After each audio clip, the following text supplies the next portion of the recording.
ఇక తిరుమల శ్రీవారి భక్తులకు బిగ్ బాస్ ఫేమ్ ప్రియాంక క్షమాపణలు చెప్పారు. కేవలం సరదా కోసం మాత్రమే వీడియో తీసినట్లు ఒప్పుకున్నారు. భక్తుల మనోభావాలు దెబ్బతింటాయని ఏ మాత్రం ఊహించలేదన్నారు ప్రియాంక.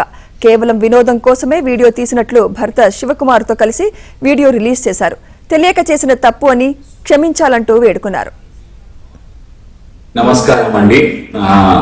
తిరుపతిలో మనం మార్చ్ లో చేసిన ఒక వ్లాగ్ మన ఇంతమంది శ్రీవారి భక్తుల్ని హర్ట్ చేస్తుందని మనం అసలు అనుకోలేదు.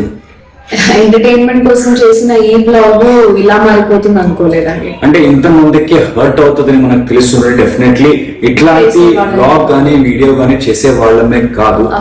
అండ్ మన తిరుమల తిరుపతి దేవస్థానం ప్రతిష్టని దిగజారించాలి అంటే అసలు అనుకోలేదు, మనం కలలో కూడా అనుకోలేము కూడా. అవునండి. సో భక్తుల మధ్యలో భయం కలగాలనే ఉద్దేశంతో అయితే ఈ వీడియో అసలు చేయలేదు. మేమిద్దరము మన శ్రీవారి మన వెంకటేశ్వర స్వామి పెద్ద భక్తులు అంటే అది మీ అందరికి కూడా తెలుసు.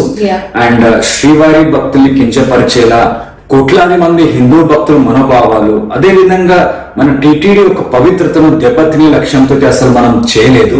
తెలియకుండా జరిగిన ఈ తప్పుని మీరందరూ క్షమిస్తారు అని కోరుకుంటున్నాము. వీఆర్ ఎక్స్ట్రీమ్లీ సారీ అండి.